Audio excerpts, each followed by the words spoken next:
Welcome to episode 236, 7 Strategies to Create and Keep Strong Relationships.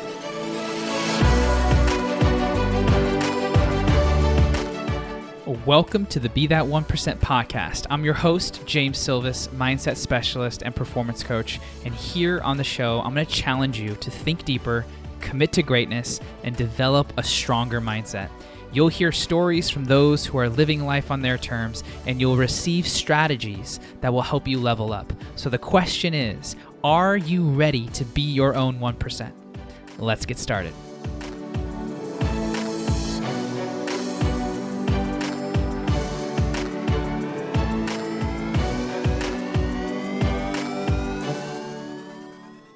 All right, everybody, welcome back to the Be That 1% podcast. I got some exciting news to share with you, and you're a part of it because you're a big reason why it happened.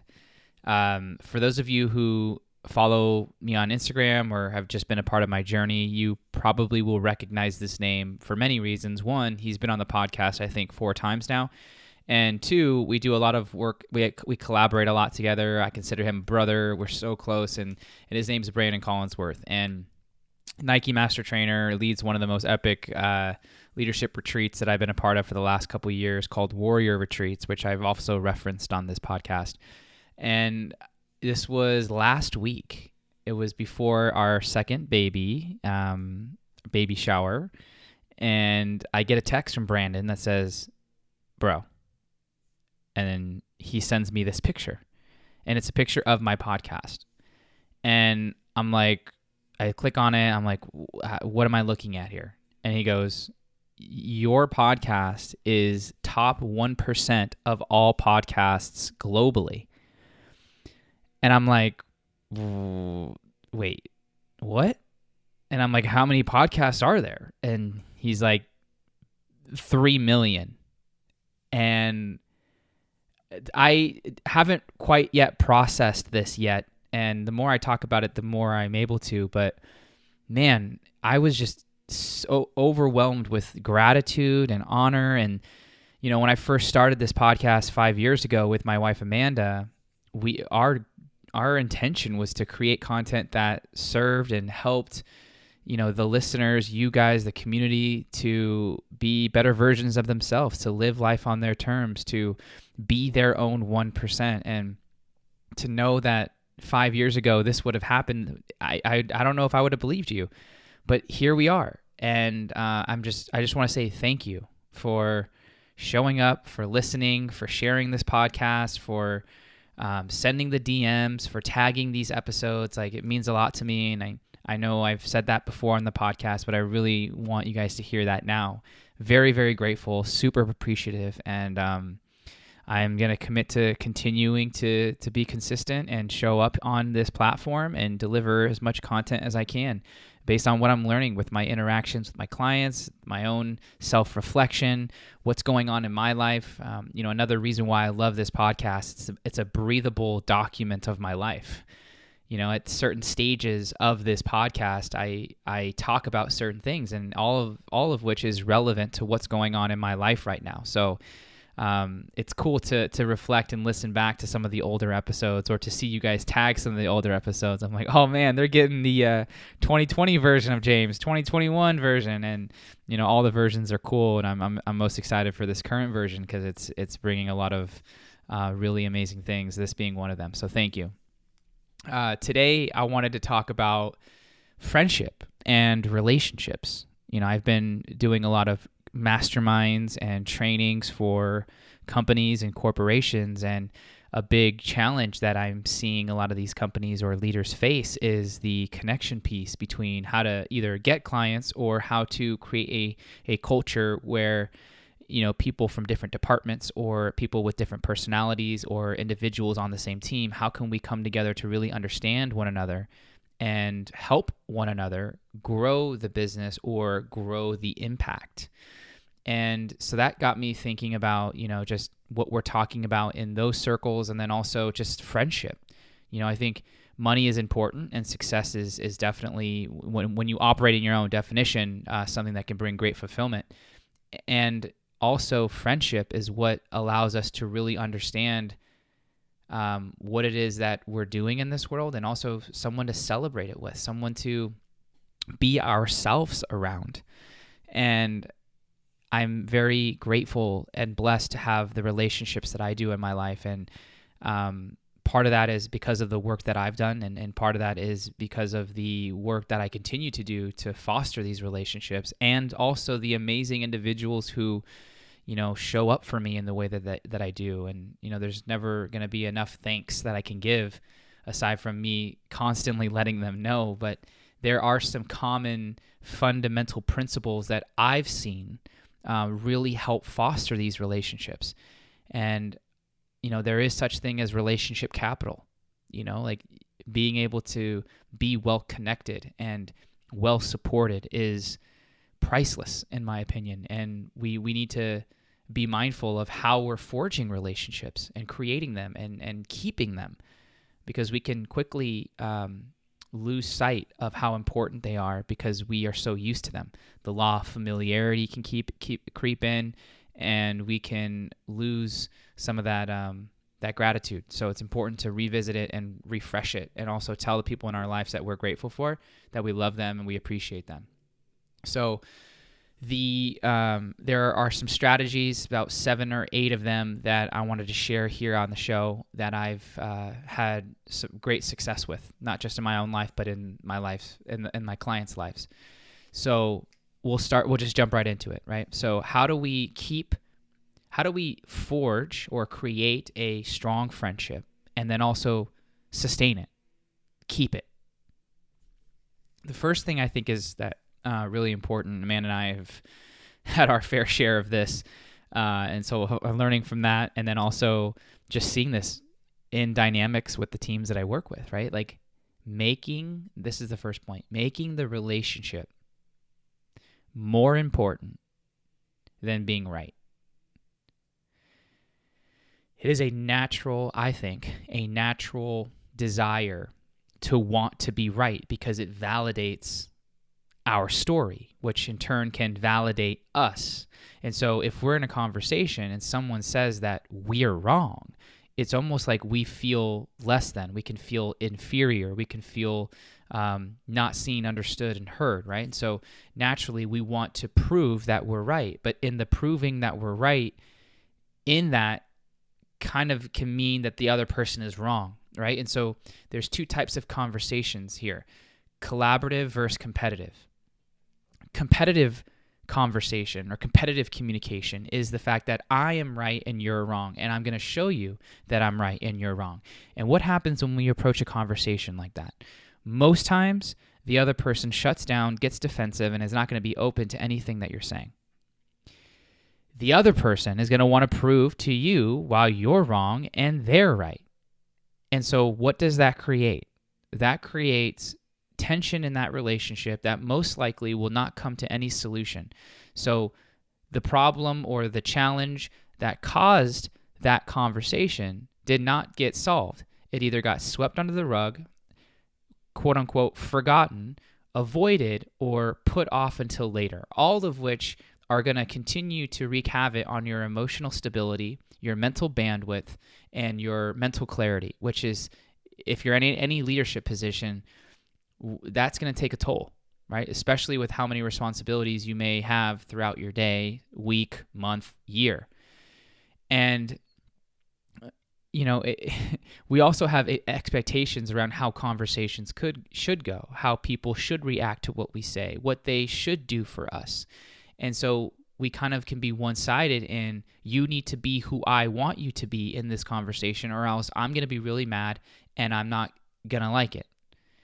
And this is not the most effective way of communicating, right? In my opinion, the better approach is going to be the more collaborative form of communicating.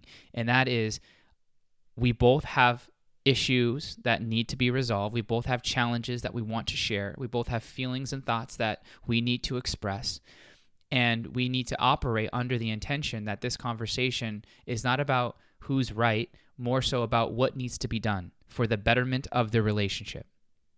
I'm coming to this conversation with the willingness to share my thought and my feeling, not to get you to see one way or the other, but to tell you how I feel. And from there, it's going to open up a space where a conversation can happen where you're going to understand their point, they're going to understand your point, and together with the information that's within that conversation, you could do something with that while operating under the intention that you're doing it for the best of the relationship.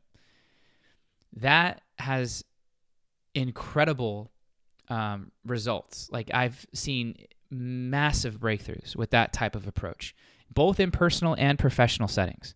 And so, I really challenge you to think about how you approach your personal relationships and conversations with your friends, your significant other, your family, your, whoever. And are you more competitive with your communication? Oh, you're not. I disagree. No, this is why it is. As opposed to seeking to understand, because it's only through the understanding that you're really going to know what to say. And if all I'm doing is waiting until you're done talking to reiterate my point again, then there's no connection there. There's more of a disconnect than there is a connection, and you're not going to get to the place where you truly understand where someone is and do something with that. So that's the first kind of strategy that Amanda and I implement, and that I implement with my clients, and even in workshops when people stand up and they're very combative.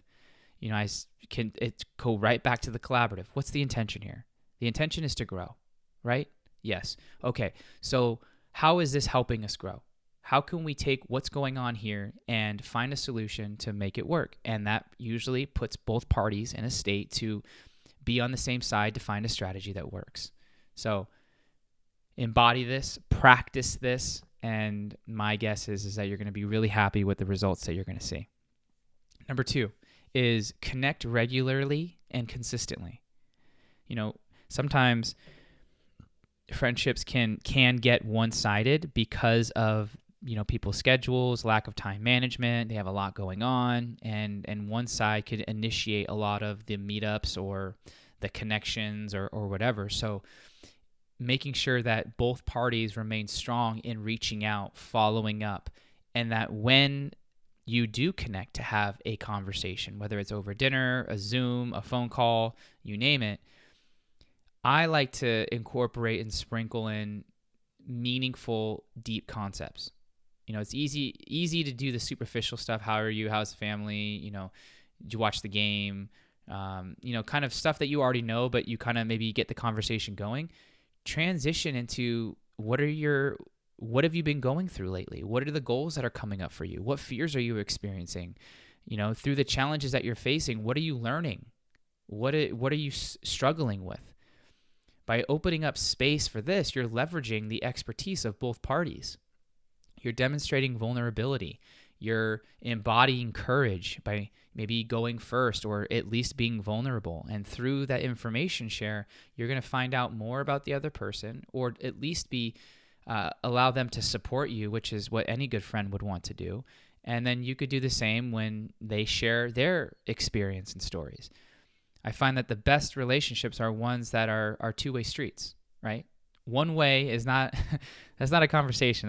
That sounds like a dictatorship. It's just one person's probably checked out and the other person is trying to get the other person to engage but isn't having any luck, and so it's just like not effective, right? But when we can have meaningful, deep conversation, and deep is relative here. It could go one step past the surface, or it can go literally all the way to the depths of the ocean. You take it as far as you want to. I find the deeper you go, the more connection you have, the more fulfillment you have. But I also understand that is sometimes scary for individuals, and you got to work yourself up to that. Either way, do your best to get past that surface level, and really be present when you're talking about that.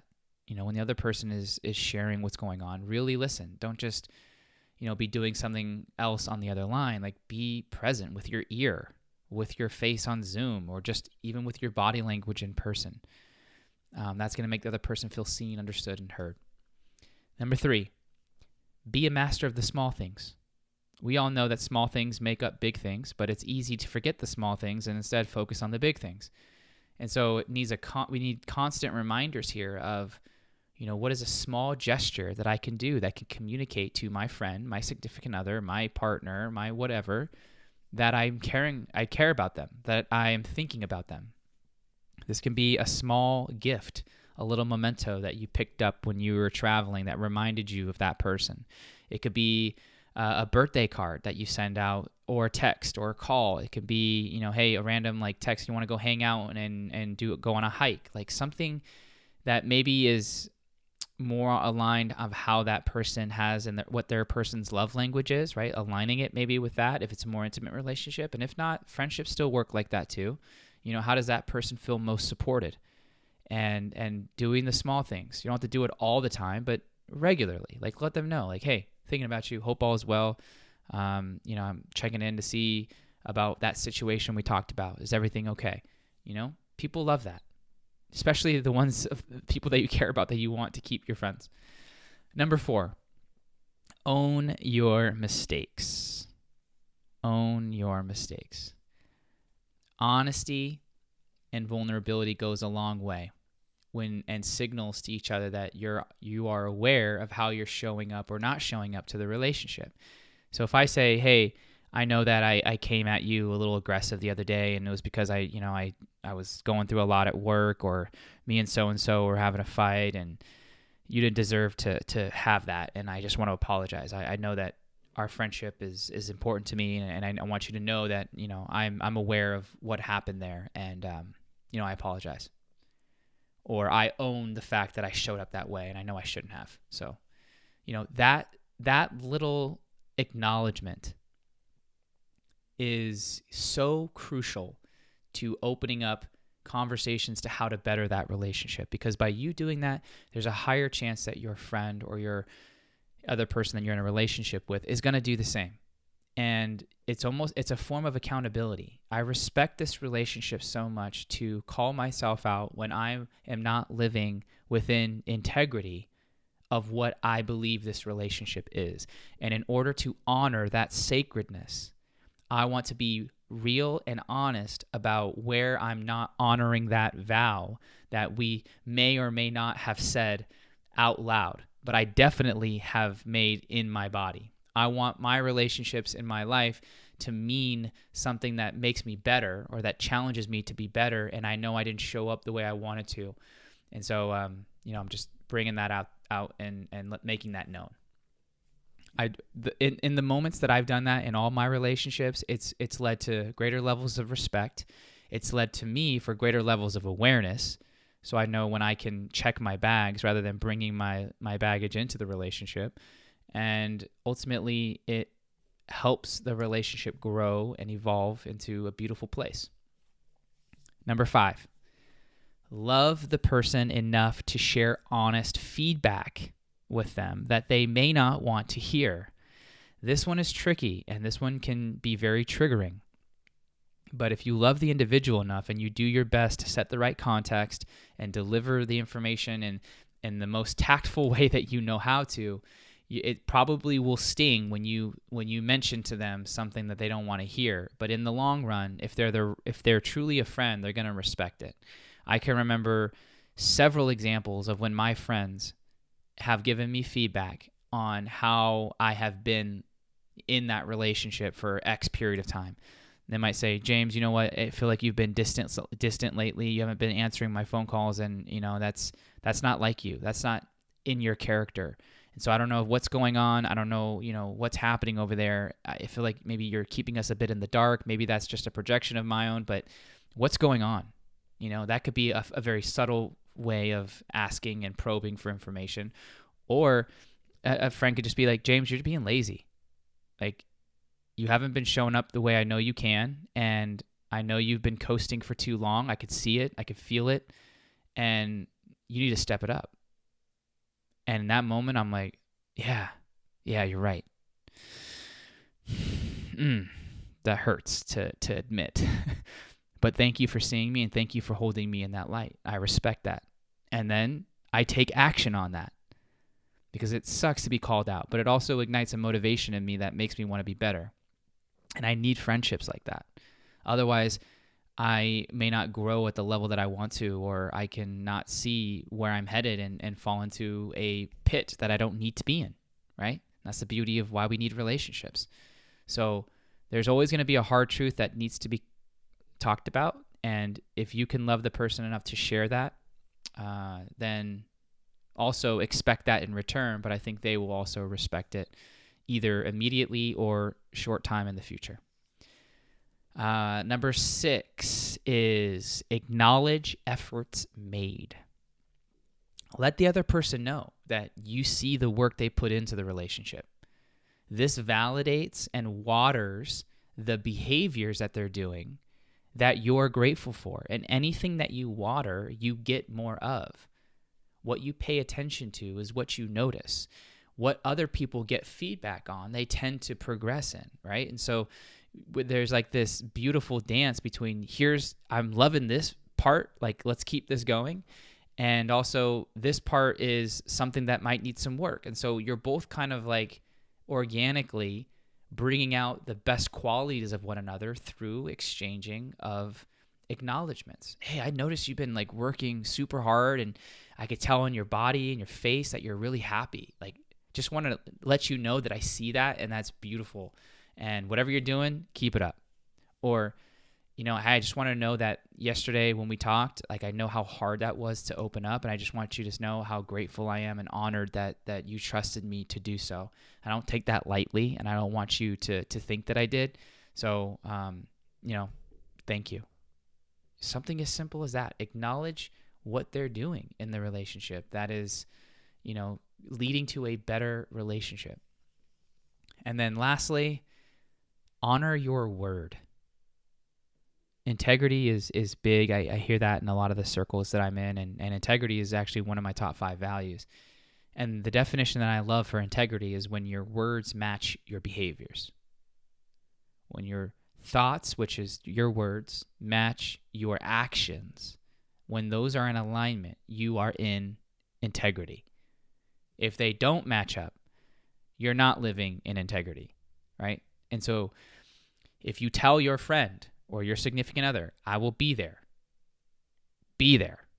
If you tell them, I will do X, Y, and Z, I will share X, Y, and Z, do it. That leads to deeper levels of trust, dependability, and it truly is an essential characteristic of a good friend. Someone that you can depend on. I mean, we don't have many of those relationships to begin with. So when we find one, we want to make sure that we're honoring that and letting the other person know that we are a person of our word. Because after all, if we're not, what else is there? So where are you honoring your word in your relationships? Where are you not honoring your word? And where do you need to call yourself out? Or where do you need to ask for feedback from your friendships on what you can improve? This is something I do regularly. You can ask Amanda. Like, we'll be sitting at dinner one night, and I'll ask her, hey babe, I don't want to assume that I'm being an amazing husband. I know there probably are some things here and there that I can change, but I want to open up the space for you to share what you think I can improve on as a husband. And then she might say, well, you've been leaving a mess in the kitchen. Or, I noticed that we haven't been connecting before we go to bed at night, and I'd really like to implement that. Or, I know we've been wanting to take a vacation, but it hasn't seemed like we've taken any action towards that. Or, whatever it is that is pressing in that moment. But for me asking, I'm putting it out there so that we can actually improve and not stay stagnant. And I'm a firm believer that a relationship that's not growing is most likely dying, because there really is no staying the same. And so, these strategies have helped me maintain very strong, healthy relationships that don't require a lot of energy. Like, there's relationships that we could pick up where we left off, regardless of how much time has passed. And usually not a lot of time does pass, but sometimes there is a lot of time that does pass. And what's cool is right when we connect, it's like back into it, and that's a tribute that attributes to both parties putting the right amount of energy into it through a lot of these strategies that we've talked about, and maybe other ones that, we didn't get to today on this podcast. But these have definitely helped me. I hope they help you. Please share this with a friend that you really respect and admire, and as an appreciation, say, hey, I was listening to these things and I thought of you, so I thought I should send this. Or send this to someone who you wants more friendships and maybe doesn't know how to go about it or know what characteristics or mindsets to embody to attract something like this. So I hope this helps. Thank you guys for being a part of this community, a part of this movement, and a part of this mission to be your own 1% and live life on your terms. Love you guys. Thank you. Go out there, be your own 1%, and I'll talk to you next time.